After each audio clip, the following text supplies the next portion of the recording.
قل اوحی الی انہ استمع نفر من الجن فقالوا انا سمعنا قرآنا عجبا.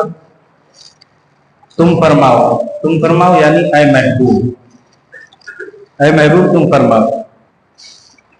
اور محبوب سے مراد کون ہے؟ حضور نبی کریم صلی اللہ علیہ وسلم. مجھے وحی ہوئی کہ کچھ جنوں نے میرا پڑھنا کان لگا کر سنا. کچھ جنوں نے، اور ان کی نصیبین ہے، کہتے ہیں نصیبین جن کی تعداد مفسرین اکرام نے 9 بیان کی ہے. یعنی جنات جو تھے، جو 9 تھے نصیبین تھے، ان کی تعداد 9 تھی، اور انہوں نے قرآن جو ہے کان لگا کر کے سنا. کان لگا کر کے سنا مطلب غور کر کے سنا، لگن کے ساتھ قرآن کو سنا، کیونکہ اس سے پہلے انہوں نے ایسا نہیں سنا.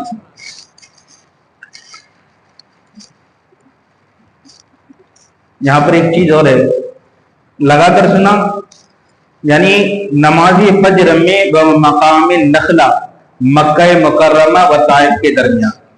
یعنی کہاں لگا کر کے سنا، یہ جگہ بتائی جائے. کس جگہ پر؟ نمازی فجر میں. یعنی کون سی نماز تھی؟ وہ فجر کی نماز.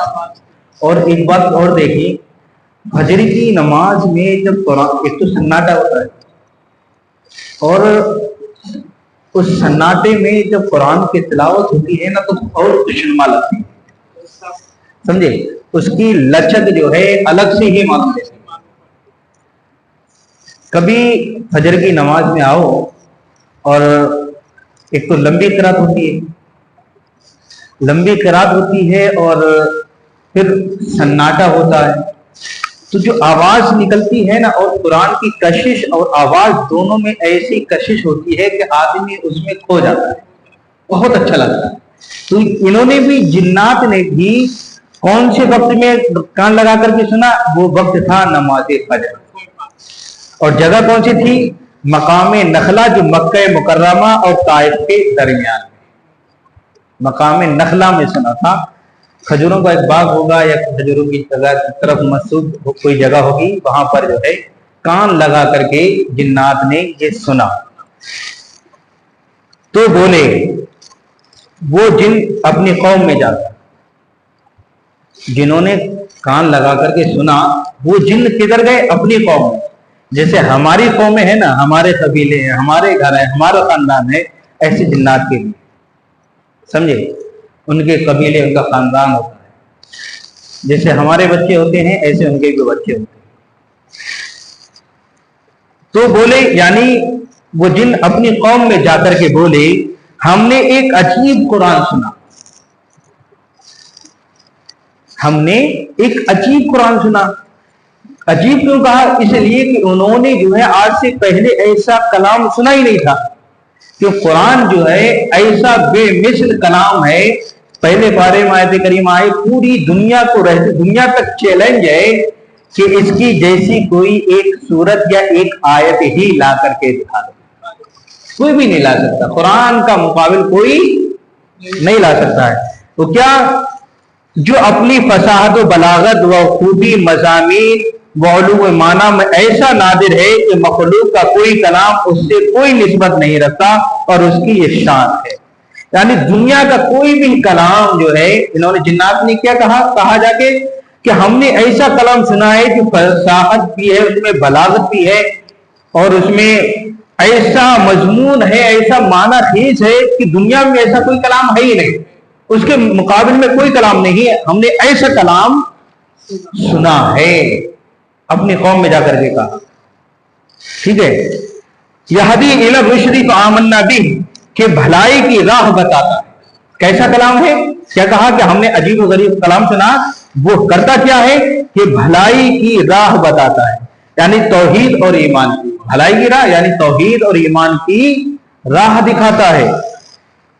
تو ہم اس پر ایمان لائے. فآمنا بھی، تو ہم اس پر ایمان لائے. اب یہ قرآن کہہ رہا ہے کہ جنات بھی ایمان لے کر کے آئے. اب یہاں سے یہ پتہ چلتا ہے کہ جیسے انسان مسلمان ہوتے ہیں، ایمان لاتے ہیں، ایسے ہی جنات بھی ایمان لاتے ہیں. اور ہم ہرگز کسی کو اپنے رب کا شریک نہ کریں گے. وَلَن نُشْرِكَ بِرَبِّنَا أَحَدًا، اور ہم ہرگز کسی کو اپنے رب کا شریک نہ کریں گے. یعنی اب ہم کسی دوسرے کی عبادت نہیں کریں گے، ہم کریں گے تو صرف اور صرف اللہ کا، کیونکہ وہ ایمان لے کر کے اپنی قوم سے یہ کہہ رہے ہیں جا کر کے. وَأَنَّهُ تَعَالَى جَدُّ رَبِّنَا مَا اتَّخَذَ صَاحِبَةً وَلَا وَلَدًا، اور یہ کہ ہمارے رب کی شان بہت بلند ہے، نہ اس نے عورت اختیار کی اور نہ بچہ. یعنی جیسا کہ کفار جن انس کہتے ہیں، حالانکہ اللہ رب العزت کا نہ کوئی عورت ہے نہ کوئی بچہ. وہ اپنے رب کی شان بتا رہے ہیں اپنے قوم میں جا کر کے جنات، کہ ہم نے ایسا قرآن سنا، ایسا کلام سنا جو بہت عجیب غریب ہے اور جو ہدایت کی راہ دکھاتا ہے، اور وہ رب ہے ایسی شان والا ہے جس کی نہ کوئی بیوی ہے اور نہ کوئی بچہ. وَأَنَّهُ كَانَ يَقُولُ سَفِيهُنَا عَلَى اللَّهِ شَطَطًا، اور یہ کہ ہم میں کا بے وقوف اللہ پر بڑھ کر بات کہتا تھا، یعنی جھوٹ بولتا تھا، بے ادبی کرتا تھا کہ اس کے لیے شریک و اولاد اور بیوی بتاتا تھا. یعنی یہ کہہ رہے ہیں، یہ بات ہو رہی ہے کہ ہم میں کا بے وقوف اللہ پر بڑھ کر بات کہتا تھا، یعنی اللہ پر جھوٹ باندھتا تھا. جھوٹ کیا کہ اللہ کا بیوی ہے، اللہ کا بچہ ہے، اللہ کی اولاد ہے، یہ سب جھوٹ ہے. وَأَنَّا ظَنَنَّا أَن لَّن تَقُولَ الْإِنسُ وَالْجِنُّ عَلَى اللَّهِ كَذِبًا، اور یہ کہ ہمیں خیال تھا کہ ہرگز آدمی اور جن اللہ پر جھوٹ نہ باندھیں گے. یہ بہت بڑی بات ہے. جنات کہہ رہے ہیں یہ بات ہو رہی ہے، اور یہ کہ ہمیں خیال تھا کہ ہرگز آدمی اور جن اللہ پر جھوٹ نہ باندھیں گے اور اس پر افطرا نہ کریں گے، اس لیے کہ ہم ان کی باتوں کی تصدیق کرتے تھے کہ جو کچھ وہ شان الہی میں کہتے تھے اور خداوند عالم کی طرف سے بیوی اور بچے کی نسبت کرتے تھے، یہاں تک کہ قرآن کریم کی ہدایت سے ہمیں ان کا کذب بہتان ظاہر ہو گیا. پہلے یہ تھا کہ مطلب مانتے تھے، لیکن اللہ یہ جو ہے قرآن مقدس کے سننے کے بعد، اس کی ہدایت کے بعد انہیں یقین ہو گیا کہ اللہ کا کوئی بچہ نہیں، کوئی اولاد نہیں. اور یہاں تک کہ جنات ہی نہیں بلکہ انسان بھی اللہ پر بڑھ کر بات باندھیں گے. تو بہت سے ایسے لوگ گزرے ہیں جنہوں نے اللہ پر جھوٹ باندھا. جیسے ابھی بھی عیسائی جو ہے حضرت عیسیٰ کو اللہ کا بیٹا مانتے ہیں، حضرت عزیر علیہ السلام کو اللہ کا بیٹا مانتے ہیں، سمجھے، حالانکہ اللہ کا کوئی بیٹا نہیں ہے. اور دیکھیے یہاں پر جو آخری بات طے کر کے گزرنا چاہتا ہوں، ہرگز آدمی اور جن اللہ پر جھوٹ نہ باندھیں گے.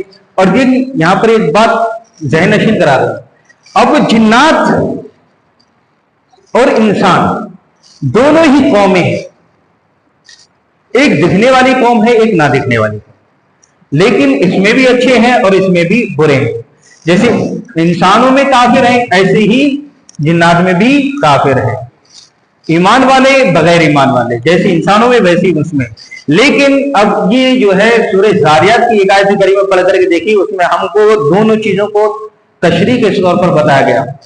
حالانکہ اللہ نے دیکھو ہر چیز کو پیدا کیا، جنات کو بھی پیدا کیا، انسان کو بھی پیدا کیا، اور دونوں کا مقصد بھی بتا دیا. دونوں کا مقصد کیا ہے؟ وَمَا خَلَقْتُ الْجِنَّ وَالْإِنسَ إِلَّا لِيَعْبُدُونِ، ہم نے جن اور انسانوں کو نہیں پیدا کیا ہے مگر اپنی عبادت کے لیے. یعنی جنات اور انسانوں کو اللہ نے اپنی عبادت کے ہی لیے پیدا کیا. کس کے لیے پیدا کیا ہے؟ ہمارا مقصد بھی بیان کر دیا گیا. تو جیسے ہم انسانوں کی زندگی ہے ایسے ہی ان کی بھی زندگی ہے. جیسے ہم مسلمان ہوتے ہیں، مومن ہوتے ہیں، ایمان والے ہوتے ہیں، ایسے ان میں ہوتے ہیں.